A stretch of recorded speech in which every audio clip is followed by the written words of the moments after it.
بسم الله الرحمن الرحيم الحمد لله الملك الحق المبين والصلاة والسلام على سيد المرسلين سيدنا ومولانا أبي القاسم محمد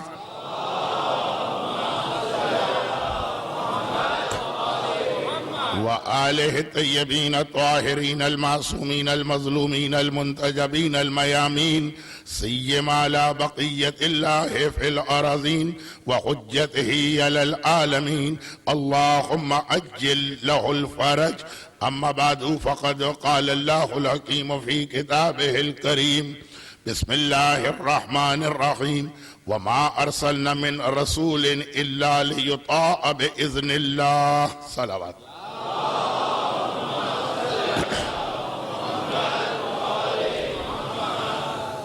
21 محرم سے 30 محرم کا یہ عشرہ، جیسا کہ میں بار بار یہ یاد دلا رہا ہوں کہ چونکہ ہمارے چوتھے امام امام زین العابدین علیہ السلام کی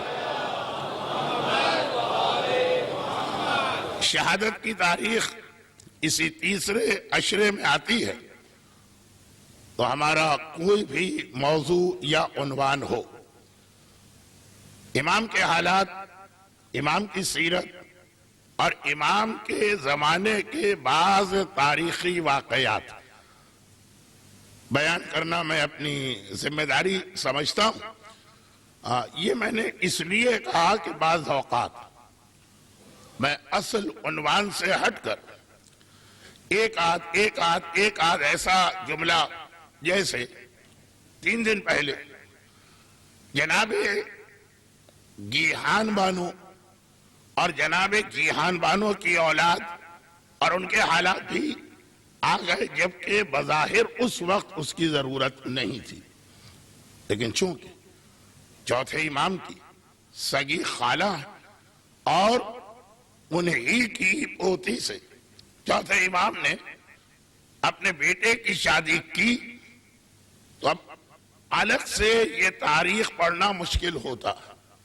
مجلس کے عنوان میں کہیں کوئی ایسا جملہ آ جائے کہ میں دیکھتا ہوں کہ اب یہ ایک آدھ چھوٹی سی بات موضوع سے ہٹ کے بیان کر دی جائے، کان میں پڑی رہے، کبھی یاد آ جائے، کبھی کام آ جائے، تو ایسا ہی کچھ آج کی مجلس میں بھی ہوگا۔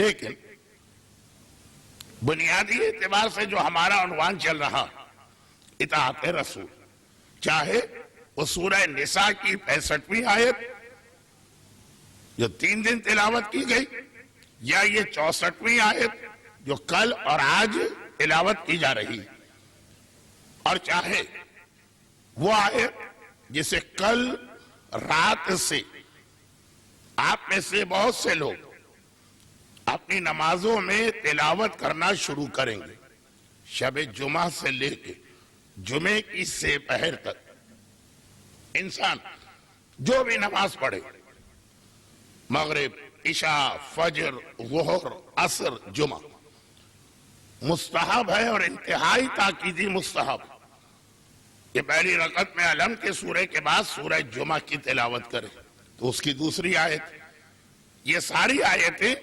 اطاعت رسول اور مقصد رسول کو بیان کر رہی ہیں۔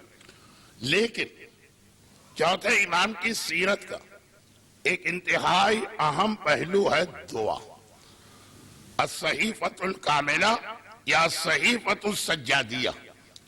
یقیناً ہمارے پاس اردو میں اور کسی حد تک انگلش میں بھی صحیفہ کاملہ یا صحیفہ سجادیہ ایک والیوم یا ایک جلد میں ہے، 50-55 دعائیں، اور یہ وہ صحیفہ یا کتاب ہے جس کی ایک کاپی چوتھے امام نے 5ویں کو دی، اور ایک کاپی اس کی اپنے دوسرے بیٹے جناب زید شہید کو دی، اور جناب زید سے ان کے بیٹے کو ملی، اور بعد میں یہ دونوں نسخے یا کاپیز کو رکھ کر ملایا گیا۔ لیکن یہ تو اردو میں، ہمارے پاس ایک اس کا نسخہ، آپ حضرات عرب دنیا میں رہتے ہیں، عربی سے واقف ہیں، آپ کو معلوم ہے کہ صحیفہ سجادیہ 4 5 6 والیوم میں چھپ بھی چکا ہے، اور مزید دعائیں اتنی ہیں کہ مزید جلدیں ابھی اس کی شائع ہو رہی ہیں. جیسے نہج البلاغہ کے حوالے سے میں اکثر کہتا ہوں کہ نہج البلاغہ ایک جلد کے اندر سید رزین سارے خطبات جمع نہیں کی، بلکہ جو جمع کی وہ بھی پورے نہیں. خود لکھتے ہیں وَمِن کَلَامٍ، کلام میں سے ایک ٹکڑا.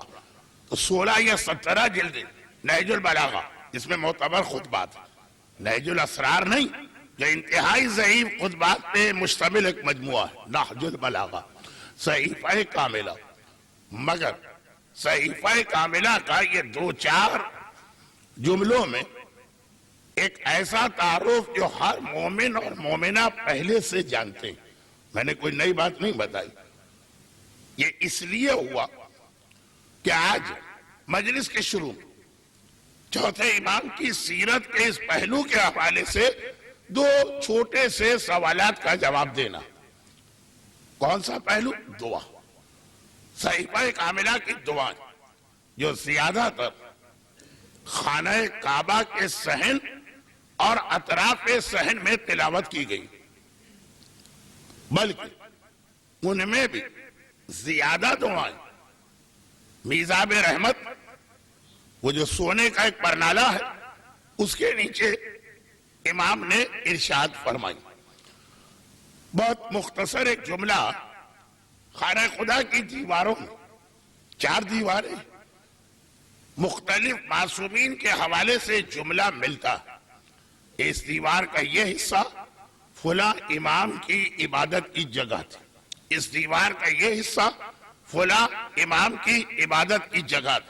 دعائے مشلول مولانا، دعائے مشلول مولانا خانہ خدا کی عبادت کے درمیان ہی تعلیم کی اس نوجوان کو جو بیچارہ ہینڈی کیپ، ڈس ایبلڈ، ہاتھ پیروں سے گھسٹ کے طواف کر رہا، اور بلوا کے کہا جو مولا کی عبادت کی ایک مخصوص جگہ. اب یہ وقت ضائع ہو رہا ہے آپ حضرات کا مسجدوں میں، امام باڑوں میں باقاعدگی سے جانے والے، باقاعدگی سے وہ اپنے لیے ایک جگہ مخصوص رکھتے ہیں. اس دیوار پر، اس پلر پر، اس جگہ ہم بیٹھیں گے. تو معصومی تو چوتھے امام کی عبادت کی جگہ ہے، رحمت کا پرنالہ، زیادہ تر دعائیں وہاں کی. اور وہ دعائیں دعا کم ہے، یہ نہیں کہہ رہا ہوں دعا نہیں ہے، دعا کم ہے، پیغام زیادہ ہے. اور صاحبان ایمان کو وہ دعائیں چاہیے جو پیغام کم ہو یا بالکل نہ ہو، دعا زیادہ ہو، اور دونوں چیزیں اپنی جگہ صحیح. دعا کا اصل مقصد تو ہے کہ ہماری پریشانی دور، ہمارا مسئلہ حل ہو. اور پیغام اس لیے کہ جو مومن کسی اور حوالے سے دین کی پریکٹیکل یا عملی بات سننے کو تیار نہیں، جب دل کو لگی ہوگی، جب حاجت مند ہوگا، جب اسے کھینچ کے لایا جائے گا اللہ کی بارگاہ میں اس کی حاجت کے نام پر، اس وقت جو سنائیے سن لے گا. اب یہ بہت بڑی بات ہے جسے میں نے ایک جملے میں سمیٹا اس لیے کہ اب ہمارے پاس زیادہ وقت نہیں رہا. آج 8ویں مجلس ہے، شب جمعہ اور جمعہ، 2 مجالس اس سلسلے کی اور ہیں. تو 2 چھوٹے سوال. پہلے سوال کا ایک سرسری جواب میں پہلے دے چکا تھا، لیکن وہ جواب کم تھا اور بات کو ٹالنا زیادہ تھا. مولانا طالب علم سوال کر رہا، حافظہ یا میموری ٹھیک کرنے کی دعا کیا ہے؟ تو اب آ جائیے کہ بہترین اس کے لیے دعا نہیں عمل ہے. بہترین، اور بہترین میں نے اس حوالے سے کہا کہ جہاں تک میری مختصر معلومات ہے، 8 معصومین سے یہ مختلف الفاظ کے ساتھ یہ حدیث روایت کی گئی. 8 معصومین سے. نماز شب کہا کہ نماز شب اگر تم پڑھا کرو باقاعدگی کے ساتھ تو 70 فائدے نماز شب کے بتائے گئے. ان 70 فائدوں کو 8 بات سنی، کسی امام نے 12 فائدے بتائے، کسی نے 16 بتائے، کسی نے 24 بتائے، کسی نے 2 بتائے، مگر جتنی بھی مختلف حدیثیں ہمارے پاس آئی ہیں نماز شب کے لیے، ان سب ایک فائدہ مشترک ہے کہ یہ انسان کے حافظے کو طاقتور کیا کرتی اور اللہ کے اتنا قریب کیا کرتی ہے نماز شب۔ تو طالب علم کے لیے تو ویسے بھی پڑھنے کا بہترین وقت آخر شب اور اول فجر۔ یہ جو آج کل یہاں تو نہیں لیکن پاکستان میں ایک مصیبت آ گئی ہے کہ 11 بجے لوگوں کا دن شروع ہوتا، طالب علم کے لیے جو بہترین وقت ہے وہ وہی نماز شب کا بہترین وقت جس میں اس کو ویسے ہی اٹھنا، اگر وہ واقعا یہ چاہتا ہے کہ جو پڑھے وہ یاد ہو جائے۔ میں موضوع سے ہٹ نہیں رہا ہوں لیکن یہ اتنے طالب علموں نے پوچھا کہ پرسوں ایک بچی نے سوال کیا، میں نے ایک طرح سے اس کو ٹال دیا، اس کے بعد 5 اور سوال آ گئے کہ مولانا یہ ہمیں بھی تو نماز شب بہترین۔ اور یہاں پر فی الحال جو بات میں نے بیان کی اس کے حوالے سے تو اگلے مسئلے کو بتانے کی کوئی ضرورت نہیں۔ جو بات میں نے کہی کہ آخری شب میں اٹھیے، بالکل آپ کا ذہن اور جسم دونوں تر و تازہ ہوں گے، اور امام محمد باقر علیہ السلام کے الفاظ میں، امام کے الفاظ میں، یہ جنت کا وقت ہے جو اللہ نے دنیا والوں کو 24 گھنٹے میں عطا کیا۔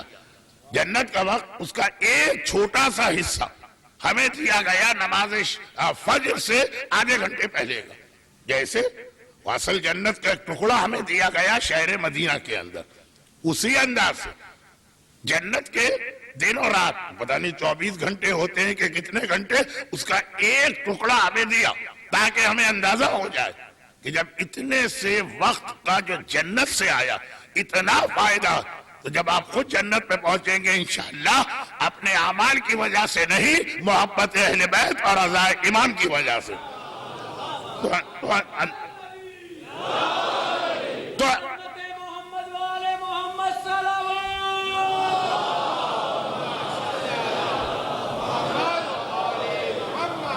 آپ کو معلوم ہے کہ میں بہرحال اتنی مجالس پڑھنے کے باوجود مجلس پڑھنے میں ذرا کچا ہوں اور ڈسٹرب ہو جاتا ہوں لوگوں کے آنے سے، اگرچہ انتظامیہ کی جانب سے کوئی اشارہ مجھے نہیں ملا کہ آج لوگوں کو آگے بڑھایا جائے، لیکن میں یہ محسوس کر رہا ہوں کہ ذرا سا مجمع بے ترتیب بیٹھا ہے۔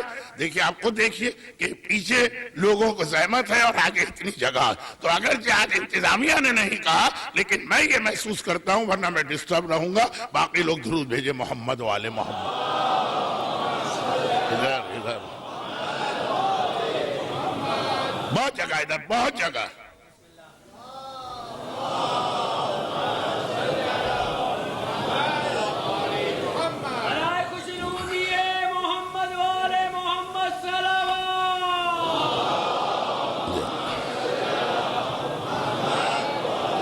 تو اب جو مسئلہ میں بیان کرنے جا رہا ہوں اگرچہ اس کی ضرورت ان لوگوں کے لیے نہیں ہے جن کے سوال کی وجہ سے نماز شب کی بات آ گئی، طالب علم اس کے لیے تو مناسب ہی یہ ہے کہ نماز شب اپنے اصل وقت میں اٹھ کے پڑھے، لیکن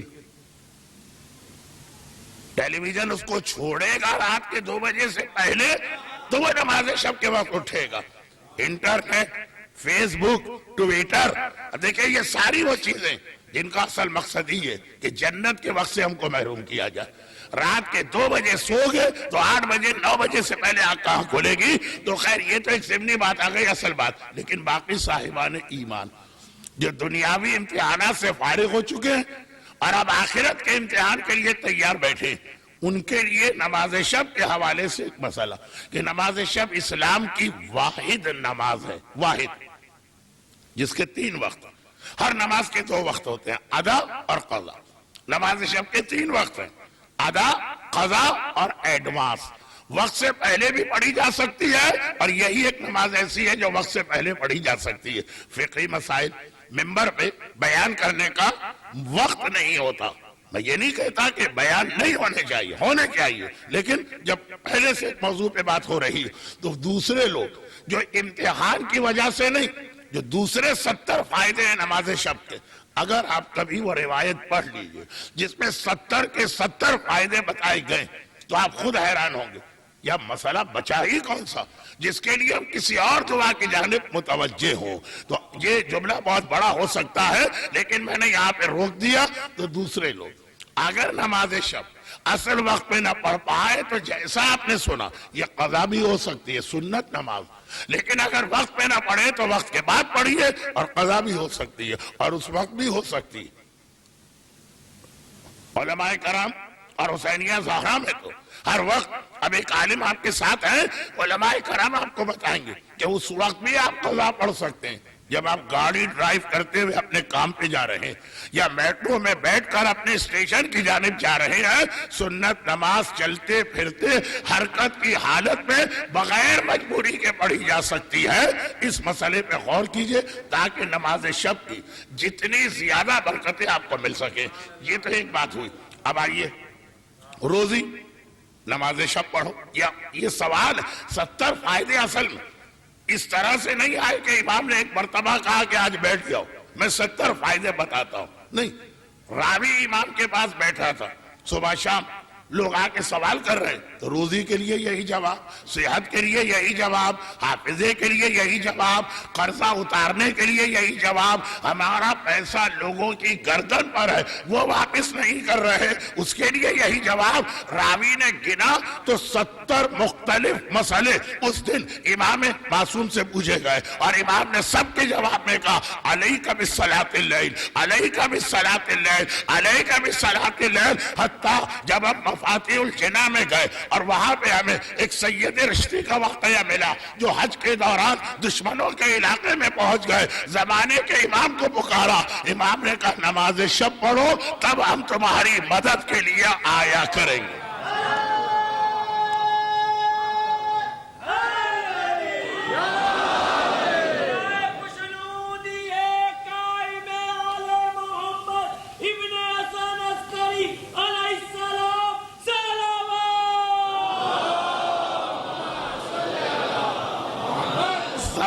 زمانے کا امام اپنے چاہنے والوں کی مدد کے لیے یہ شرط لگا رہا ہے کہ نماز شب پڑھا کرو پھر ہمیں بلایا کرو، کیونکہ شاید یہ کیونکہ تو میں غلط کہہ گیا، شاید یہ بھی ایک وجہ ہو جو کہ امام ساری کائنات کے لیے آئیں گے ہی نماز شب کے آخری وقت میں۔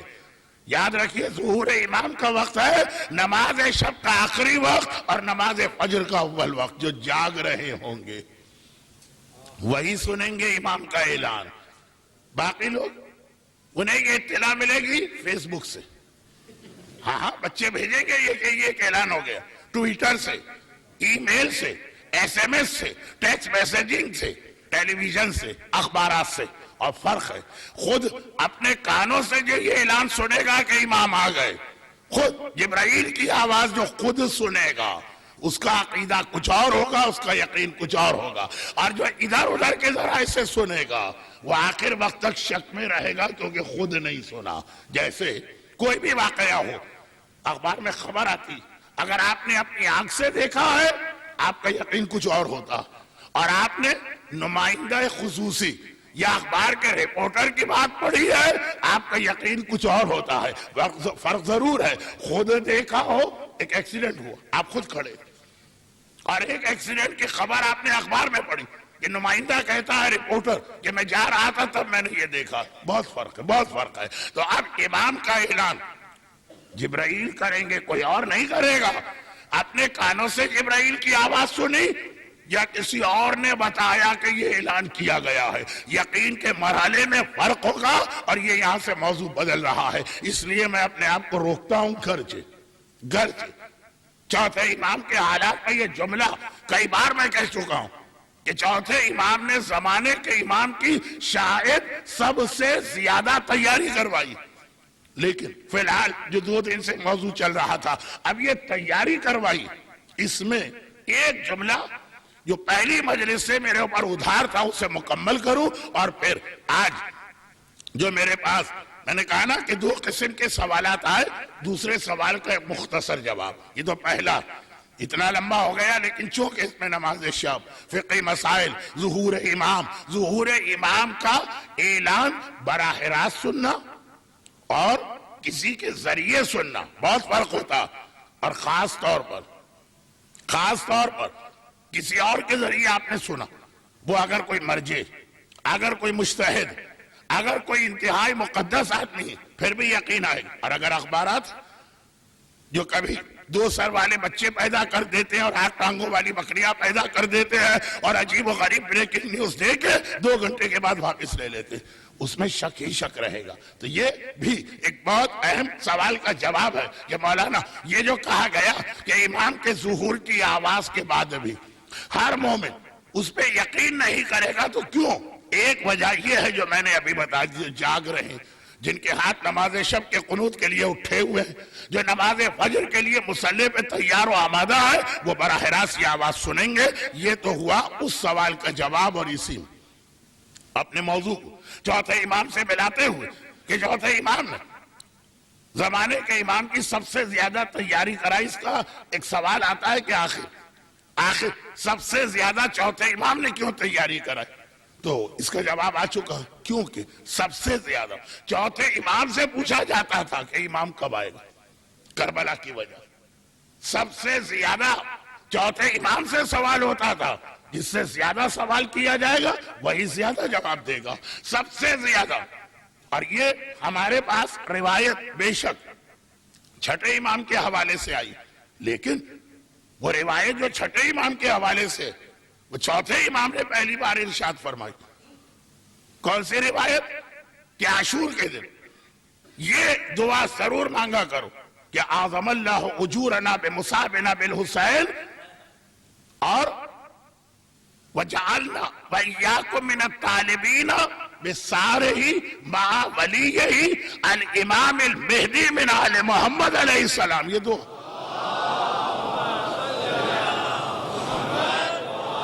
عاشور کی دعا۔ اب میں اپنے موضوع میں ہوں، چوتھے امام کے حالات، چوتھے امام جس طرح تیاری کرا رہے، یقیناً ہمارے پاس کتاب میں لکھا ہے کہ چھٹے امام نے یہ ارشاد فرمایا کہ عاشور کے دن ایک دوسرے سے ملو تو یہ دعا مانگو، یعنی ہر دعا تنہائی میں مانگی جائے تو بہتر، یہ دعا نہیں، یہ دعا ایک دوسرے کو یاد دلانے والا مسئلہ، ایک دوسرے سے کہو کہ اللہ ہمیں اور تمہیں قرار دے ان لوگوں میں جو حسین کے خون کا بدلہ اس کے ولی اور وارث کے ساتھ مل کے لیں گے۔ تو اب یہ جو دعا کتاب میں بے شک چھٹے امام کے حوالے سے آئی، لیکن کامن سینس بھی کہتی، اور جو اسلام کا ایک اصول وہ بھی بتاتا کہ دعا چوتھے امام نے پہلی بار بتائی ہوگی۔ مثلا راوی نے کہا مولا میں رکوع میں کیا پڑھوں؟ کہا سبحان رب العظیم و بحمدہ، چھٹے امام کی یہ حدیث کیا چھٹے امام کے زمانے میں نماز کے رکوع کی بات آئی؟ یعنی یہ سلسلہ تو رسول خدا نے نماز بتائی اسی وقت بتا دیا ہوگا، لیکن راوی نے کتاب میں چھٹے امام کے زمانے کا سوال نقل کیا۔ جو چیزیں پہلے سے چلی آ رہی ہیں اس کے مسئلے پہلے امام نے بتائے ہوں گے۔ کربلا کے فوراً بعد پہلا عاشورہ کس نے منایا؟ چوتھے امام نے۔ اسی وقت کہا کہ یہ دعا مانگو۔ تو خلاصہ یہ ہے کہ چوتھے امام سب سے زیادہ امام زمانہ کی تیاری اس لیے کروائی کہ سب سے زیادہ انہی سے یہ پوچھا گیا، مولا کربلا، مولا انتقام، مولا میدان میں نکلنا، حتیٰ جن لوگوں کی یہ خواہش نہیں بھی تھی، یعنی جن مومنین کے ذہن اس طرف متوجہ نہیں تھے، ان کو بھی چوتھے امام نے جب یہ دعا بتائی کہ عاشور کو پڑھا کرو تو فوراً انہوں نے کہا ہوگا مولا وہ امام کب آئے گا۔ اب بس یہاں سے چوتھے امام نے کربلا کی تیاری شروع کرا دی، اسی تیاری کا ایک حصہ وہ حدیث جو اگرچہ آج کے موضوع سے ہٹ کر مگر ایک جملہ ہے، سن لیجیے اور ذرا دیکھیے گا کہ اس جملے کے اندر راوی جو سوال کر رہا، امام اس سوال کا کس انداز سے جواب دے رہے ہیں جو راوی نے پوچھا بھی نہیں، کیونکہ بہرحال راوی غیب کی باتیں تو نہیں جانتا، اس نے اتنا ہی پوچھا جتنی اس کی ضرورت، مگر امام اس راوی کے سوال کو، اور ایک نہیں ایسی تو کتنی حدیث ہے، اس راوی کے سوال کو ایک پیغام بنانا چاہتے ہیں آخری زمانے کے مومن کے لیے بھی، اور وہ یہ کہ راوی، اور یہ ابو خالد کابلی، اس کا بھی بڑا اچھا، بڑا دلچسپ، بہت اہم اور بڑا پریکٹیکل میسج والا واقعہ۔ ابو خالد چوتھے امام کی امامت کو نہیں مانتا تھا، بڑے عجیب طریقے سے چوتھے امام کی امامت کا قائل ہوا، وہ ایک الگ واقعہ، اور اس واقعے میں ایک انتہائی اہم پیغام ہے جسے میں ایک جملے میں ابھی کہہ رہا ہوں، جملہ بھی زیادہ، 2 لفظ میں ابھی کہہ رہا ہوں۔ ایک عجیب واقعہ اس نے نقل کیا جو میرے اس عنوان میں آتا ہے کہ کانا دجال نہ بننا، یہ ابو خالد کابلی کا واقعہ، آج نہیں، اس کو میں انشاءاللہ کل یا پرسوں بیان کروں گا۔ لیکن جب یہ چوتھے امام کی امامت کو ماننے لگا تو پھر تو اتنی اس کی حدیثیں اور اتنا اس نے چوتھے امام کے حالات بتائے ہیں۔ ابو خالد کابلی، اب وہ یہ کہتا کہ میں بیٹھا تھا اور ایک آدمی نے آ کے یہ سوال کیا، اور یہ والا سوال بھی 8 نہیں 11 کے 11 اماموں سے مروی، کیونکہ یہ سوال ہر زمانے کے امام کے دور میں اس زمانے کے شیعہ پہ واجب، یہ سوال، فرزند رسول آپ کے بعد امام کون ہوگا؟ یہ سوال ہر مومن کے لیے پوچھنا لازم، میں گمراہ نہ رہ جاؤں، جاہلیت کی موت نہ ہو جائے، ایک دن بھی بغیر امامت کے نہ گزرے۔ یعنی ہر آدمی کی تمنا یہی کہ میں مر جاؤں، میری اولاد مر جائے، میرا امام سلامت رہے، لیکن پتہ کہ نظام قدرت، یہ خدا کا ایک نظام ہے کہ ہر ایک کو موت سے گزرنا ہے۔ مولا اگر آپ کی شہادت یا موت ہو گئی، اسی سیکنڈ یہ طے کرنا ہے اگلا امام کون ہے، ورنہ جاہلیت کی موت ہو رہی ہے نا۔ تو ہر زمانے کے امام، اس زمانے کے شیعہ کی ذمہ داری ہوتی تھی، یہ سوال کیے جاتے۔ راوی نے آ کے پوچھا، مولا آپ کے بعد میرا امام کون ہوگا؟ اب common sense, to the point بات امام نے، اور یہ سوال جیسا میں نے کہا 500 دفعہ پوچھا گیا، 6 سے بھی، 8ویں سے بھی، 10ویں سے بھی، 9ویں سے بھی، 11ویں سے بھی، پہلے سے بھی، تیسرے سے بھی، ہر ایک نے پوچھا، ہر شیعہ، اور ہر امام جواب دیتا ہے میرے بعد یہ امام ہوگا۔ کوئی بہت ہی جابر ابن عبداللہ جیسا معرفت والا صحابی تو اس کو سارے نام بتائے جاتے، بلکہ سلام بھی اس کے ذریعے بھجوایا جاتا۔ جابر کا واقعہ آپ کے ذہن میں ہے نا، تو اس جیسا صاحب معرفت۔ لیکن اگر ایک عام سا مومن آ رہا، جو بہت سارے لوگ ہم سے بھی کہتے ہیں مولانا میں سوال کرتا ہوں، ادھر ادھر کی داستان نہ چھیڑ دیجئے گا، یس یا نو میں جواب دیجئے گا۔ آپ تو اتنا لمبا جواب دیتے ہیں کہ ہم بھول ہی جاتے ہیں کہ ہم نے پوچھا کیا تھا اور آپ نے شروع میں کیا کہا تھا۔ تو ایسے سادے لوگ بھی ہوتے، مولا جواب دیتے میرے بعد یہ امام، بہت مختصر۔ 6 امام سے پوچھا گیا، کہا کہ یہ جو بکری کے بچے سے کھیل رہا ہے یہ امام، وہ اعتراض بھی کر لی کہ اگر امام ہے تو کھیل کیوں رہا ہے، جو کھیل رہا ہے وہ امام نہیں ہوتا۔ یہ بہت مشہور واقعہ ہے نا، جس پر 6 امام نے کہا لیکن اب دیکھو کھیل کیا رہا۔ جب دیکھا کہ میرا 7واں امام بکری کے بچے سے کہہ رہا ہے اللہ کی بارگاہ میں سجدہ کر، کہا امام کا کھیل بھی تبلیغ ہوتا ہے، امام کا کھیل بھی دین کو پھیلانا ہوتا ہے۔ اچھا،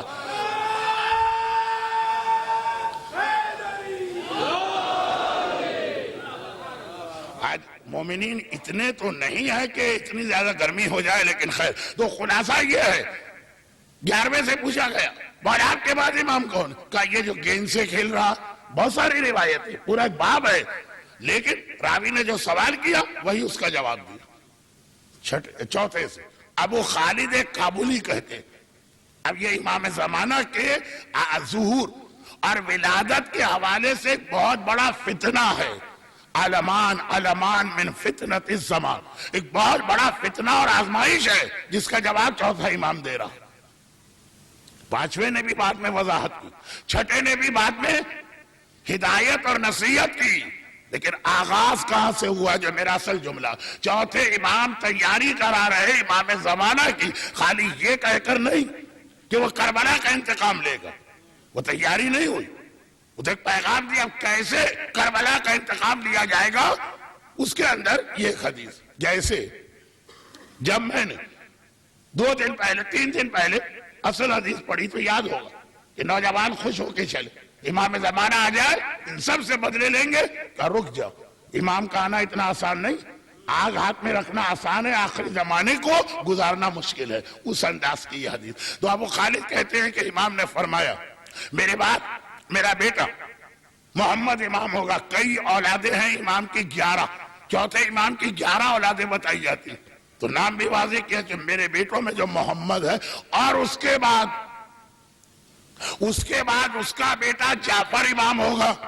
راوی نے نہیں پوچھا اس کے بعد کیا ہوگا، راوی نے صرف کہا آپ کے بعد کیا ہوگا، تو یا تو امام اسی طرح جواب دے جیسے ہر امام نے جواب دیا کہ صرف ایک نام لیا اگر سیدھا سادہ راوی، اور یا پھر امام اس طرح جواب دے جیسے جابر کو جواب دیا رسول نے کہ پورے نام بتا دے آخر تک کون ہوگا، نہیں، خالی جواب بھی نہیں دیا اور پورا سلسلہ بھی نہیں بتایا، کہا میرے بعد محمد ہوگا، اس کے بعد اس کا بیٹا جعفر ہوگا۔ اب یہاں رکی، چلے خیر، کسی وجہ سے امام اپنے بعد کے صرف 2 اماموں کا نام لینا چاہتے ہیں، چل یہاں پہ بھی بات پوری ہوگی۔ اب جب اپنے بیٹے کا ذکر کیا، خالی محمد کہا، یہ نہیں بتایا اس کا لقب کیا ہوگا۔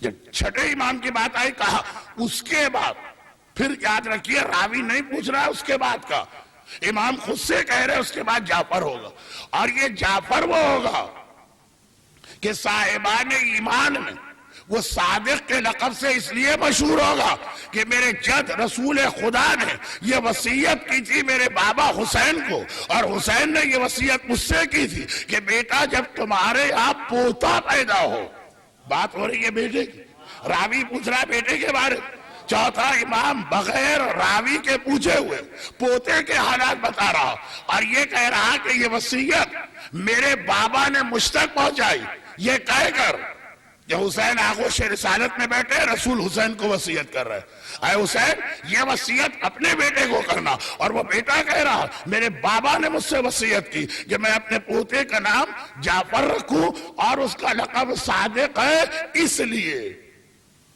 لیے کہ فرق رہے صادق جعفر اور وہ دعویٰ کرنے والے جعفر میں جو امام زمانہ کے موقع پر آئے گا، یہ کہہ کہ چوتھے امام نے حدیث مکمل کی، چونکہ امام حسن عسکری علیہ السلام کے بھائی جناب جعفر طواب کی شخصیت بڑی عجیب سی شخصیت، کتابوں میں تو ان کا نام نعوذ باللہ جعفر کذاب آیا، جھوٹے جعفر، پھر بعد میں ہمارے علماء نے کہا کہ نہیں، یہ جو غیروں نے لکھ دیا غلط لکھا، جعفر طواب توبہ کر لی تھی، لیکن محقق علماء نے کہا مسئلہ کوئی گناہ کا تعین ہے کہ توبہ کرے، وہ تو اس طرح سے 12ویں امام کو دشمنوں سے بچانا چاہتے تھے جیسے چوتھے امام کے چچا محمد حنفیہ نے دعویٰ امامت اس لیے کیا کہ دشمنوں کی توجہ محمد حنفیہ کی طرف ہو، چوتھے امام تبلیغ اور کربلا کے مشن کو آگے بڑھائے، اور جیسے یہ مقصد پورا ہو گیا محمد حنفیہ نے اپنا دعویٰ واپس لیا، جعفر طواب نے اپنا دعویٰ واپس لیا، لیکن چونکہ جعفر کو کون جعفر؟ چھٹے امام سے کوئی تعلق نہیں بن رہا، 5ویں سے کوئی تعلق نہیں بن رہا، 8ویں سے کوئی تعلق نہیں بن رہا، زمانے کے امام سے تعلق بن رہا کہ چونکہ جعفر کو کتابوں میں کاذب کہا جائے گا، تو کہا کہ ایسا نہ ہو کہ آگے کی نسل چھٹے امام کو اور 11ویں امام کے بھائی کو مکس اپ کر دے۔ مجھ سے کہا جب اس کا نام، چوتھا کہہ رہا ہے، مجھ سے کہا جب اس کا نام جعفر رکھنا اسی وقت صادق کا لقب بھی دے دینا، تاکہ زبانوں پہ خالی جعفر نہ رہے، جعفر صادق رہے، جعفر صادق رہے، جعفر صادق رہے، بعد میں کوئی کاذب آئے یا کوئی طواب آئے، صاحبان ایمان کو اشتباہ اور دھوکہ نہ ہونے پائے۔ چوتھا امام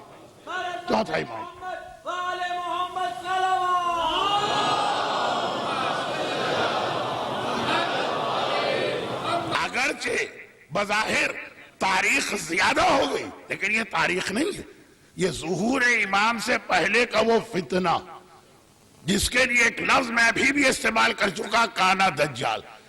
ظہور امام سے پہلے کا فتنہ یہ ہے کہ صادق و کاذب کی پہچان مشکل ہو جائے گی، وہ معصومین نے کرائی. وہ حدیثیں آئیں گی اپنے موقع پر, شاید کل رات کو ہی آ جائے, کیونکہ کل شب جمعہ, اور شب جمعہ میں عموماً زمانے کے امام کے حالات بیان کرتا ہوں, وعدہ نہیں کر رہا, شاید آ جائے. لیکن بات کہاں پلٹی کہ آخری امام کے چچا جعفر, ان سے صاحبان ایمان کو بچانے کے لیے چوتھے امام نے تیاری شروع کرا دی. یہ تیاری 10ویں نے نہیں کرائی جن کا زمانہ بالکل قریب ہے, 11ویں نے نہیں کرائی جن کا زمانہ قریب ہے, مولا نے بھی نہیں کرائی جنہوں نے ہر نیک عمل کا اسلام میں آغاز کیا ہے. چوتھے امام کے سپرد یہ ذمہ داری کی گئی کہ آنے والا امام اس کے حوالے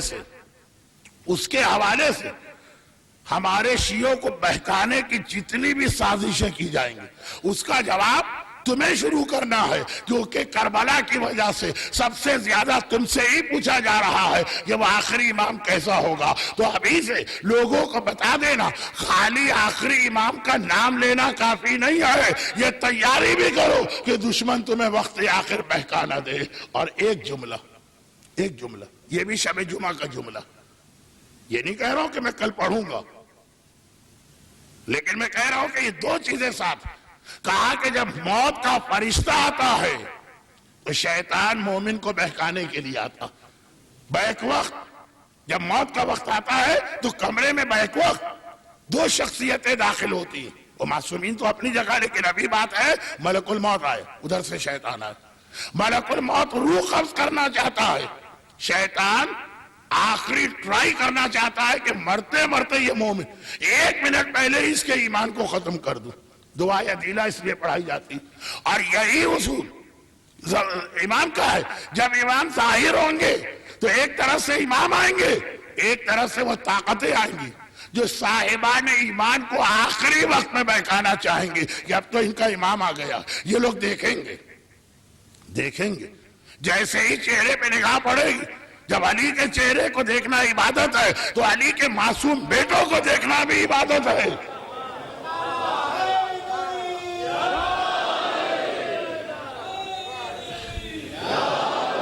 کسی نے کہا مولانا کل آپ نے مولا کے چہرے, ذکر اور محبت کا ذکر کیا, تو وہ جملہ آپ کیوں چھوڑ گئے جو ایسے موقع پہ آپ ہمیشہ پڑھتے؟ میں نے کہا اسی لیے چھوڑ گیا کہ لوگ کہتے ہیں مولانا بہت زیادہ تکرار کر رہے ہیں. کہا نہیں, علی کے فضائل اور حسین کے مصائب میں ہمیں تکرار نہیں لگتی. جتنی بار بھی آپ سنائیں گے ایک نیا لطف آتا, ایک نیا مزہ آتا. ہاں وہ تکرار لگتی ہے جو آپ نماز پڑھ جاتے ہیں, جو حجاب کے بارے میں پڑھ جاتے ہیں, جو داڑھی کے بارے میں پڑھ جاتے ہیں, اس میں احتیاط کیا کر. خیر ٹھیک, علی کے چہرے کو دیکھنا عبادت, تو علی کے معصوم اولاد کے چہرے کو دیکھنا بھی عبادت.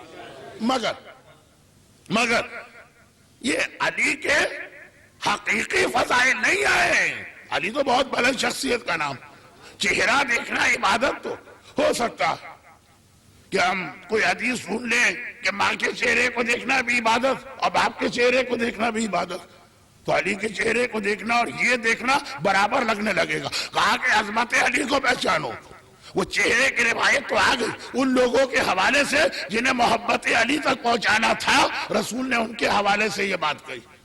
لیکن اب علی وہ شخصیت ہے, خیبر کا میدان آئے وہ چھوڑیے بحث کو, آخر میں میرا مولا گیا جس کے ہاتھ سے خالی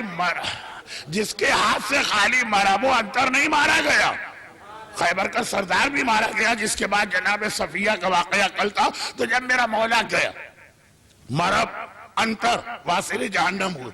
اب خیبر کا دروازہ اکھاڑا, ہاتھ میں لیا, لشکر اسلام کو سوار کرایا, لوگ حیران و پریشان. جس دروازے کو کھولنے کے لیے 40 آدمی چاہیے وہ علی کے ہاتھ میں ہے, پورا لشکر اسلام اس پہ سوار ہے. اسی کو عربی میں مظہر العجائب والغرائب کہا جاتا ہے. ایک بار لوگوں نے یہ منظر دیکھا, گھبرا کے آئے دوڑے رسول کے پاس, یا رسول اللہ. اس وقت علی کے ہاتھوں کو دیکھ کے ہم حیران ہو گئے. پیغمبر نے کہا تم خالی ہاتھ دیکھ رہے, جا کے علی کے پیر دیکھو. اب جو یہ پہنچے تو دیکھا علی کے پیر بھی زمین پہ نہیں آئے, علی ہوا میں تیرتے ہوئے چل رہے. لیکن جو بات میں کہنے والا وہ اس سے ہٹ کر, ابھی نماز شب کے طریقے پہ بات ہو رہی تھی کہ مسائل فقہ واجبات حرام یہ بہرحال بحیثیت طالب علم میرا پسندیدہ موضوع ہے۔ پیغمبر نے کہا علی کے پیروں کو دیکھو، لوگوں نے جا کے دیکھا، مگر یہ لفظ دیکھو دیکھو دیکھو عربی میں اسے کہتے ہیں حکم امر، دیکھو کا مطلب ہے حکم امر، اور اللہ کا رسول جب کوئی حکم دیتا ہے یا وہ واجب ہوتا ہے یا وہ مستحب ہوتا ہے، حکم اس سے باہر نہیں ہے۔ اگر واجب ہو تب بھی عبادت ہے، مستحب ہو تب بھی عبادت ہے۔ علی کے چہرے کو دیکھنا ہی عبادت نہیں ہے، علی کے تو پیروں کو دیکھنا بھی عبادت ہے۔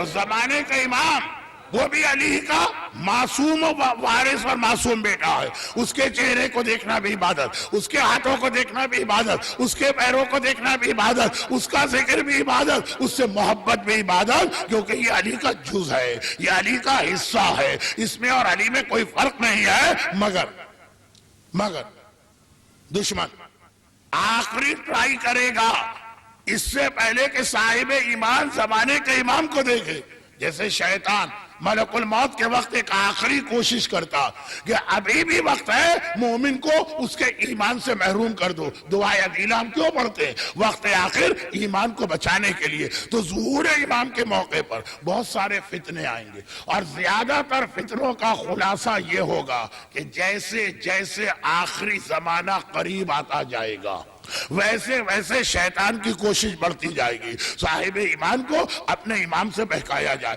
صاحب ایمان کو اپنے امام سے دور کیا جائے، صاحب ایمان کے عقیدے میں کوئی تبدیلی لائی جائے۔ اور یہ ایک ایسا موضوع ہے جس کے حوالے سے چھٹے امام جعفر آئے، چوتھے نے کہا ابھی سے اس کا نام میں صادق رکھتا ہوں تاکہ اس لقب کے ذریعے مومن کو یہ پیغام ملتا رہے کہ آخری زمانے میں جو جو جھوٹے امام آ سکتے ہیں ان سے ہوشیار رہنا، ان سے خبردار رہنا۔ اور یہاں پہ وہ موضوع بن گیا جو براہ راست امام کے بارے میں ہے۔ مگر اب میں واپس آتا ہوں، سب سے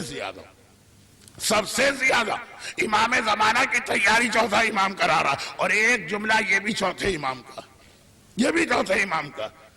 یعنی بہت مشہور حدیثیں ہیں۔ میں نے کوشش کی کہ وہی حدیثیں اس عشرے میں پڑھوں جو چوتھے امام سے مروی ہیں، چنانچہ توبہ کے لیے مولا کی حدیث بھی ہے، پانچویں امام کی بھی ہے، چھٹے کی بھی ہے۔ میں نے وہ واقعہ جو پڑھا تھا کہ وہ کشتی ٹوٹ گئی اور ڈاکو آیا اور راہب آیا، وہ چوتھے امام کا تھا، اس لیے وہ پڑھا، باقی واقعات چھوڑ دیے تاکہ یہ تاریخی اعتبار سے بچوں کو چوتھے امام کے واقعات بھی سننے کو ملے۔ اب یہ حدیث جو میں پڑھ رہا ہوں یہ بھی کئی معصومین سے مروی، بلکہ دعائے افتتاح کا بھی پیغام یہی۔ اور وہ کسی نے کہا الفاظ میرے، یہ میں واضح کر دوں، الفاظ میرے پیغام امام کا، اور یہ بھی کہہ دوں کہ یہ ایک حدیث نہیں، کئی حدیثیں۔ فرزند رسول جنت چاہیے، یہ سوال بہت ہوتا، ہمیں جنت چاہیے۔ نماز شب کی دعاؤں میں بھی اسألک الجنہ، حج میں عرفات جو سب سے اہم واجب ہے اس کی بھی دعا ہے اسألک الجنہ، 70 مرتبہ بیٹھ کے یہ تسبیح نکالو، ہمیں جنت چاہیے۔ امام نے اب یہ الفاظ میرے ہیں، الفاظ میں مت جائیے گا، مفہوم۔ امام نے فرمایا مرنے کے بعد قیامت کے مرحلے سے گزر کر جنت چاہیے یا ان مراحل سے گزرے بغیر اس دنیا ہی میں جنت دلوا دوں؟ گھبرا کے کہا کہ یہ کیسے؟ کہا جب میرا بیٹا آ جائے گا نا یہی دنیا جنت بن جائے گی۔ بھئی جو کچھ جنت میں ہے،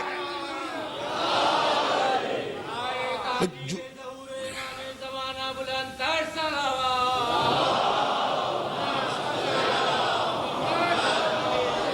بہت اہم حدیثیں ہیں، کئی اماموں کی ہیں.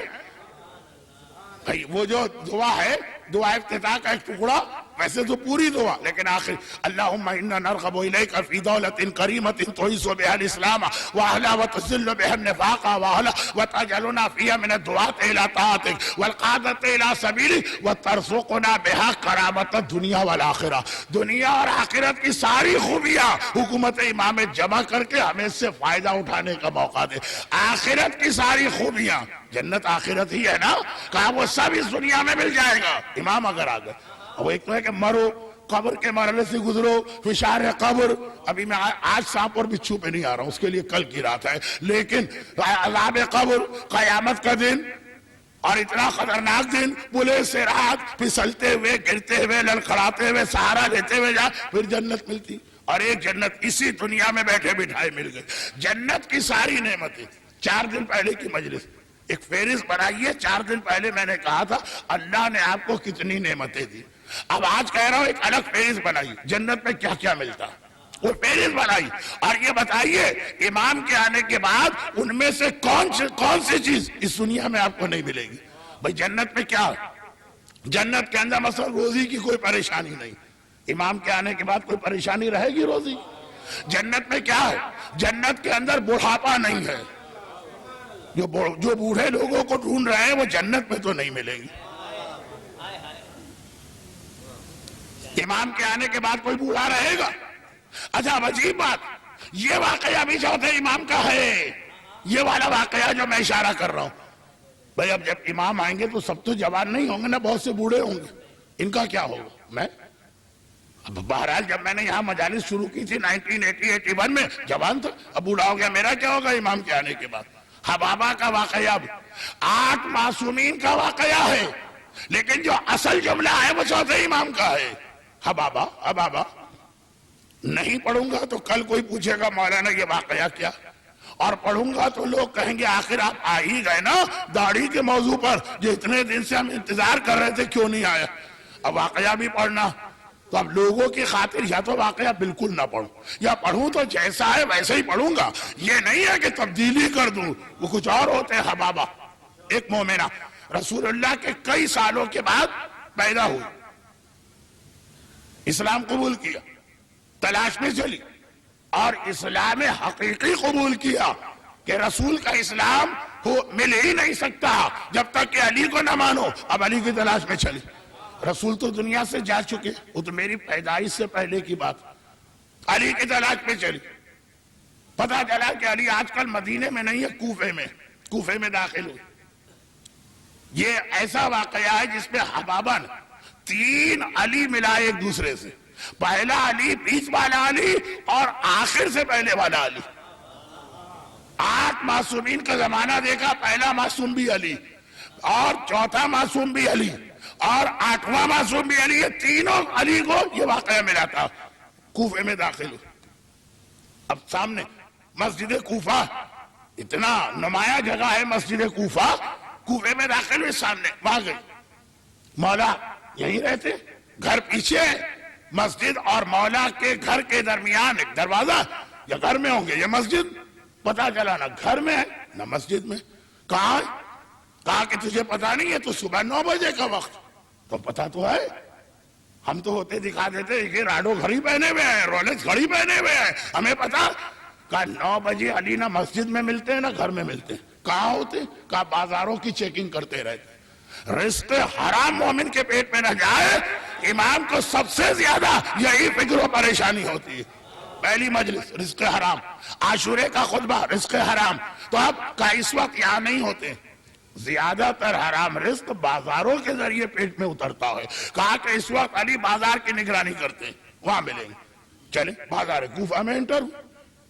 لوگوں سے پوچھا، علی کہا وہ تو شرطۃ الخمیس میں گئے، یعنی بازار کوفہ کا وہ حصہ جہاں گوشت اور مچھلیاں فروخت ہوتی.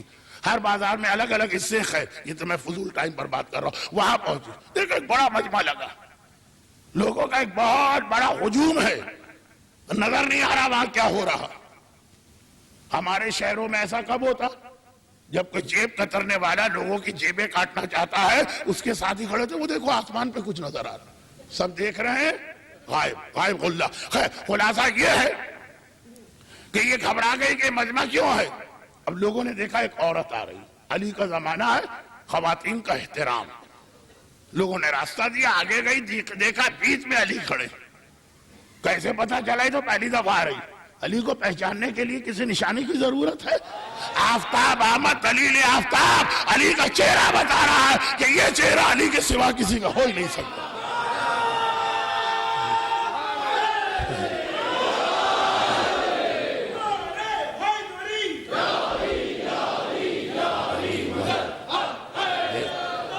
مولا پہچان لیا، لیکن اس وقت عجیب حالت میں دیکھا، ہاتھ میں کوڑا، جو قریب دکان ہے دکاندار کو کوڑا مار کے دکان سے اتار رہے۔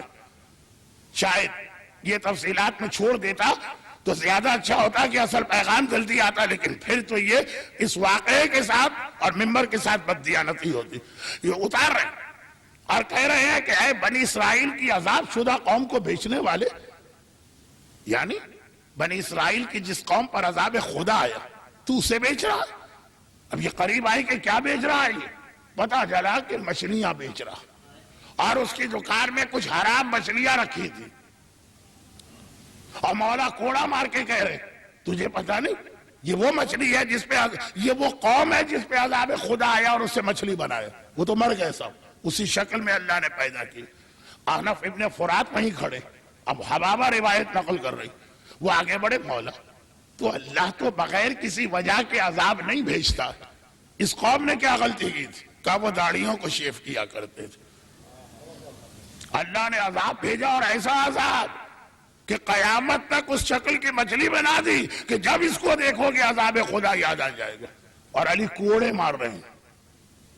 میں غلط مجمع میں شاید غلط جملہ کہہ گیا، خیر، تو خلاصہ یہ ہے کہ حبابہ آگے بڑھی، دکاندار وہی جملہ کہا جو میں اور بہت سارے مومن بہت احتیاط سے یہ جملہ اپنے گھروں میں رکھے کہ قیامت میں بہت کام آئے گا۔ کیا جملہ؟ دکاندار کہنے لگا مولا مجھے معلوم ہی نہیں کہ یہ مچھلی حرام ہے، ہم تو یہی کہتے ہیں نا قیامت میں جو پوچھا جائے، ہم کہیں خدا بندہ ہمیں معلوم ہی نہیں، ہم تو بہت ہی بھولے بھالے سیدھے سادے تھے، والدین نے ہمیں زمانے کی ہوا ہی نہیں لگنے دی، ہمیں تو کچھ پتہ ہی نہیں۔ ایسے بھولے بھالے بنیں گے قیامت میں، چاہے وہ بے حجابی کا مسئلہ ہو۔ اچھا مولانا دیور بھی نامحرم، ہمیں تو پتہ ہی نہیں کہ دیور بھی نامحرم ہوتا۔ اچھا چچی بھی نامحرم ہے، تو پتہ ہی نہیں کہ چچی بھی نامحرم۔ اچھا داڑھی بھی واجب ہے، ہم تو سنتے آئے تھے داڑھی سنت رسول ہے۔ اچھا تقلید بھی لازم ہے، ہم نے سنا ہے کہ تقلید تو 100 سال پہلے بعد مولویوں نے بنائی۔ اچھا خمس بھی دینا ہے، ہم نے تو سنا ہے کہ بعض لوگوں نے اپنے گھر کے حلوے مانڈے کے لیے کتنے بھولے والے مومن، قیامت کے دن یہی جواب اس نے دنیا میں دے دی اور علی کے سامنے دی۔ وہ علی نے سنا دوبارہ کوڑا اٹھایا، جب تمہیں پتا نہیں کہ حرام کیا ہے حلال کیا ہے نہیں پتا تو دکان کیوں کھولی، کاروبار کیوں کیا؟ الفقہ ثم المتجر، پہلے دین کو سمجھو پھر آگے تجارت کرو۔ جواب نہیں مانا، سزا دی، دکان بند کرائی۔ اب حبابہ آگے بڑھ، یا امیر المومنین اپنی تاریخ بتائی، کہا میں اپنی قوم کے سامنے جا کے فخر سے یہ کہنا چاہتی کہ تمہیں پتا ہے میں کائنات کے مولا کی زیارت کر کے آئی، تمہیں پتا ہے میں اس کی زیارت کر کے آئی جس کی زیارت کی تمنا شجر میں بھی ہے اور حجر میں بھی ہے اور حیوانات میں بھی ہے اور انسانوں میں بھی ہے اور فرشتوں میں بھی ہے۔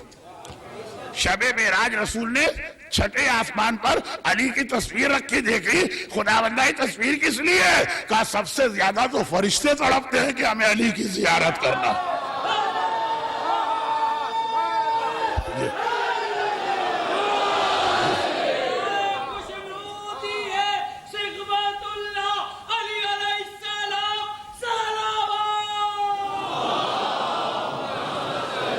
شب معراج کے روایت سب سے زیادہ تو فرشتے تڑپتے ہیں علی کے چہرے کی زیارت کرنا ہے، تو یہ تصویر یہاں رکھی اس لیے کہ ہر فرشتہ دنیا میں نہیں بھیجا جاتا۔ پتا چل گیا کہ جہاں اصل کی زیارت ممکن نہ ہو وہاں اس کی شبیہ کی زیارت کر لو، اصل کا ثواب مل جائے گا، چاہے وہ علی کی تصویر ہو، چاہے وہ کربلا کا روضہ ہو، چاہے وہ عباس کا علم ہو۔ شب معراج، شب معراج یہ روایت ہے. تو اب میں فخر سے اپنی قوم کو بتانا چاہتی ہوں کہ میں نے مولا کی زیارت کی. مولا نے کہا بتاؤ. کہا نہیں کوئی نشانی, کوئی جیسے آج کل سرٹیفکیٹ ملتا ہے کہ بھئی آپ نے فلاں کورس میں شرکت کی ہے, کوئی نشانی. میرے مولا نے زمین پہ پڑے ہوئے ایک سنگریزے کو اٹھایا اور اپنی مہر اس پہ رکھی. تو جس طرح علی کے ہاتھ میں علم آئے پتھر میں گڑ جاتا ہے, علی کا نام اور انگوٹھی کا نقش اس پہ آگے. کہا کہ یہ نشانی لے کے جاؤ. کہا مولا وہی سوال جو آج کا موضوع تھا, وہ بھی ایک موضوع تھا. مولا اب یہ بتا دیجئے کہ میں بہت دور سے آئی, پتہ نہیں دوبارہ کب موقع ملے, اگر خدا نہ خواستہ آپ کو کچھ ہو گیا تو آپ کے بعد امام کون ہے؟ میں نے کہا کہ سوال کا جواب ہر امام دیتا, لیکن سامنے والے کا معیار دیکھ کے. کہا کہ بابا تمہارے لیے میں ایک الگ اصول بتاتا ہوں. میرے بعد وہی امام برق جو اس پتھر پر میری طرح سے اپنی انگوٹھی کا نقش ثابت کر دے. علی کی شہادت ہو گئی, مدینے آئی, پتہ چلا صاحبان ایمان نے بتایا حسن ہے, وہاں گئی, حسن کی شہادت ہو گئی. حج کے موقع پہ مکے میں آئی, حسین خانہ خدا کے صحن میں بیٹھ کر لوگوں کے حج کے مسئلوں کا جواب دے رہے تھے. اب یہ سلسلہ چل رہا, آتی ہے مہر لگواتی ہے, آتی ہے مہر لگواتی ہے. 8ویں امام تک یہ پہنچی, 8ویں امام سے بھی مہر لگوائی اور پھر اس کا انتقال ہو گیا. مگر اب یہ تو ایک واقعہ جس کا بظاہر آج کی رات سے بھی کوئی تعلق نہیں جو موضوع تھا, اور ان تاریخوں سے بھی کوئی تعلق نہیں ہے. اب یہ جو یہ ہر امام سے مہر لگوا رہی ہے, تو چوتھے امام کا زمانہ آ گیا. وہاں گئی, لوگوں نے کہا کہ وہ اتنی نمازیں پڑھتے ہیں کہ وقت ہی نہیں ہوتا کوئی ان سے بات کر سکے. یہ ہے امام کا حجرہ موجود ہے اس کے اندر. گئی, امام نماز ایک نماز ہی اتنی لمبی ہو گئی, گھبرا گئی, کیونکہ بہت بوڑھی ہو چکی تھی. نہ بدن میں کھڑے ہونے کی طاقت تھی, نہ بدن میں انتظار کرنے کی طاقت تھی. گھبرا گئی. ایک مرتبہ کمرے سے نکل کے باہر جانا چاہتی ہے, کچھ دیر آرام کر کے آئے گی. اب امام ہاتھ کے اشارے سے روکا, نماز ختم کی, اسے بلایا, اور اس سے پہلے کہ کچھ کہے امام نے کہا میرے دادا علی نے جو تمہیں پتھر دیا ہے میرے پاس لاؤ. نقش لگایا, اور اس کے بعد اس نے کچھ کہا نہیں تھا, کیونکہ اسے پتا ہے نظام قدرت, جوان بوڑھا ہوتا ہے, بوڑھا مر جاتا. لیکن امام نے کہا کہ نہیں, ابھی تمہیں میرے اس پوتے سے بھی اس پہ نشان لگوانا ہے جو میرا ہم نام ہے. جو میرا ہم نام میرا دادا تھا اس نے اس پہ نشان لگایا, جو میرا ہم نام میرا پوتا آئے گا وہ بھی اس پہ نشان لگا کر ٹھہر جاؤ. کہ مولا میں اتنی بوڑھی ہو گئی کہ آپ کا زمانہ بھی پورا نہ کر پاؤں گی. بس ایک بار امام نے انگلی سے اشارہ کیا, حبابہ کی وہ جو اردو کا شعر ہے نا, جو جا کے نہ آئے وہ دیکھا, جو آ کے نہ جائے وہ بڑھاپا دیکھا. امام نے اشارہ کیا, اور ایک بار یہ دوبارہ جوان ہوئی, اور اتنے دن تک جوان رہی, کیونکہ اب چوتھے امام کے بعد 5واں محمد نہیں, 5واں علی نہیں ہے محمد, 6واں علی نہیں ہے جعفر, 7واں علی نہیں ہے موسیٰ, 8واں جب علی آیا تو حبابہ کو پتا تھا کہ اب میری موت کا وقت آ گیا. چوتھے امام کے اشارے سے بڑھاپا گیا, جوانی آ گئی. جو سب سے زیادہ امام زمانہ کی تیاری کر رہا, اور امام کی حکومت قائم ہوگی, ہر بوڑھا جوان ہوگا. تیاری کرنے والے نے بتایا کہ دیکھو ہم اہل بیت رسالت ابھی سے نشانی دے رہے ہیں, ہمارے ایک اشارے پر بڑھاپا جاتا ہے اور جوانی آ جاتی ہے. چوتھے امام, تاکہ اچھا اب یہ کیوں, یہ کیوں؟ جیسے میں نے 2 دن پہلے ایک جملہ کہا تھا, ہر امام پانی کو موتی بنا سکتا. چوتھے امام نے معجزہ دکھایا, کیونکہ وعدہ چوتھے کا, یہ آنسو موتی بن کے قیامت میں تمہیں ملے گی. کہا دیکھو اس دنیا میں جب ہم پانی کو موتی بنا سکتے, عام پانی کو, تو جو آنسو رومال صحرا میں جمع ہو. اب چوتھے امام نے آخری امام کی تیاری کرا, اور وہ جملہ یاد رکھیے جو آپ بھول گئے ہوں گے. کہا کہ جنت اس دنیا میں چاہیے کہ وہاں چاہیے؟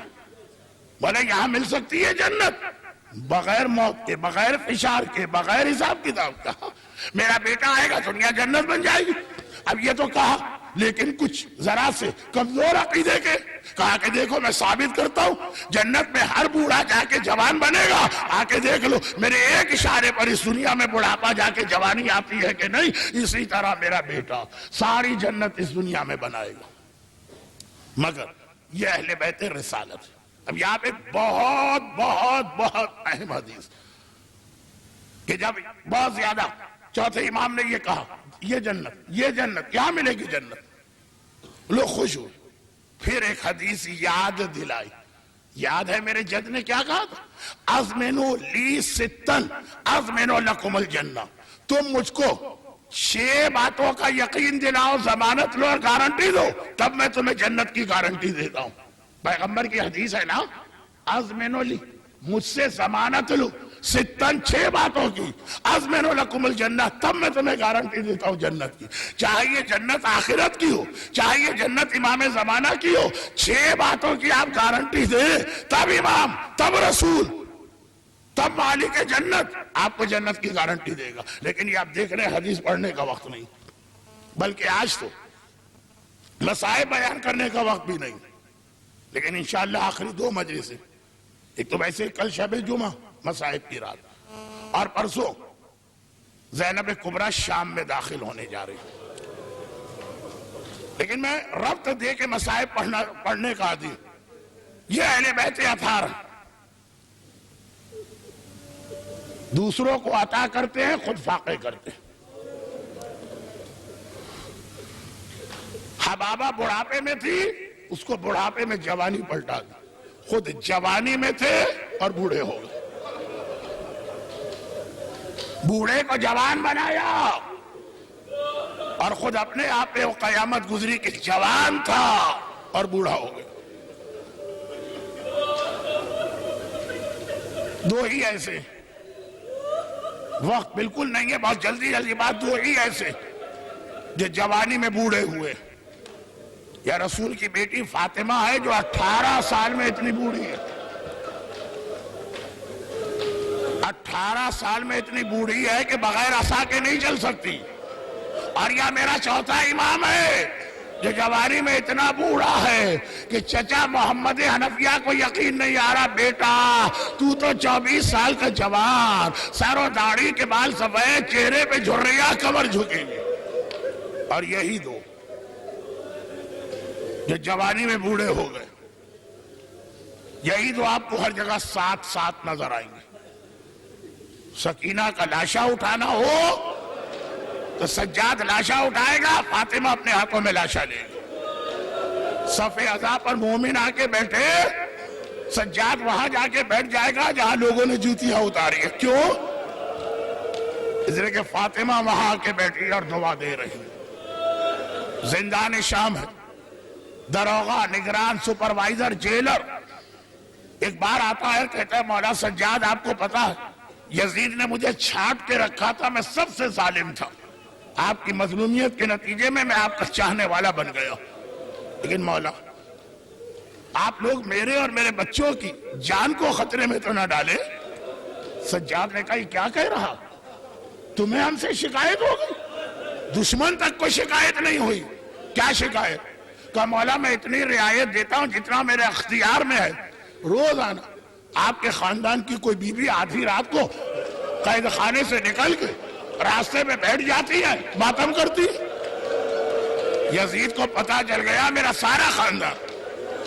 مولا سجاد نے کہا ایک بات بتا, جب رات کو یہ قید خانہ بند کرتا ہے اپنے ہاتھ سے قفل لگاتا ہے نا, صبح کو آ کے اپنے ہاتھ سے قفل کھولتا ہے نا, دروازہ بند قفل بند. کہا کہ ہاں. تو کہا پھر ہم میں سے کوئی نکلنا چاہے تو کیسے نکلے؟ چکرا گیا. یہ تو آپ نے صحیح کہا. مولا نے کہا تجھے یہ شبہ کیسے ہوا؟ کہا اس لیے کہ اس کا لباس بھی وہی ہے, اس کا انداز بھی وہی ہے, اس کے بین بھی وہی ہے. بین جو میں دن بھر یہاں سنتا ہوں وہی رات کو وہاں سنتا ہوں. ہائے میرا حسین, ہائے میرا اکبر, ہائے میرا عباس, ہائے میرا قاسم, ہائے میرا اون, ہائے میرا محمد. جو بین سارا دن یہاں سنتا ہوں وہی وہ بی بی. مولا نے کہا اچھا اب رات کو وہ بی بی نظر آئے مجھے بتانا. واپس آئے. زینب نے پوچھا سجاد خیریت تو ہے؟ حسین تجھے میری حفاظت میں دے گیا. یہ زندانی اتنی دیر کیا بات کرتا رہا, تفصیل بتائی. زینب نے کہا بیٹا تو اگر وہ رات کو بی بی نظر آئے تو اکیلے نہ جانا, مجھے بھی لے کے جانا. آدھی رات ہے, جیلر یا زندانی دوڑا دوڑا آیا. فرزند رسول دیکھ لیجیے, امام معصوم ہے, علم امامت رکھتے ہیں, لیکن زینب کبریٰ کو آواز دی, پھوپھی اماں چلیے, قید خانے سے باہر آئے. اللہ آپ کو شام کی گلیوں میں لے جائے. انہی گلیوں میں کسی جگہ پر واقعاً دیکھا زینب نے ایک سیاہ پوش و نقاب پوش بی بی بیٹھی. ہائے میرا لال, ہائے میرا حسین, ہائے میرا عباس. سجاد تو زندانی کو آگے لے گئے. زینب قریب آئی اور کہا کہ پہلے تو بی بی میں آپ کا شکریہ ادا کروں. میرے گھر کا کسی نے ماتم نہ کیا, آپ نے میرے لٹے گھر کا ماتم کیا. علی کی بیٹی زینب آپ کا شکریہ ادا کرتی. اور پھر یہ بتا دیجئے آپ ہیں کون؟ نقاب کے پیچھے سے آواز آ رہی ہے, زینب میں تیرے گھر کا ماتم نہیں کر رہی, میں اپنے لٹے گھر کا ماتم کر رہی ہوں. زینب میں اپنے گھر کا ماتم کر رہی ہوں. گھبرا گئی زینب. بی بی یہ آواز تو جانی پہچانی ہے, ذرا سا چہرے سے نقاب ہٹائیے. دور دور تک کوئی نامحرم نہیں. بی بی نے نقاب ہٹائی. زینب نے دیکھا, ارے میری تو کھیاری ماں فاطمہ زہرا میرے سامنے. زینب ارے گھبرانا نہیں, کربلا سے شام تیری ماں تیرے ساتھ ہے. کتنی بڑی مصیبت آ جائے, ہائے میرا حسین, ہائے میرا عباس. خدا بندہ فاطمہ زہرا کو ان کے لال کا پرسہ دینے والے ان مومنین اور مومنات کو ہر آفت و پریشانی سے محفوظ فرما. ان کی ساری دعائیں قبول فرما. خدا بندہ ان کے بیماروں کو شفائے کاملہ عطا فرما.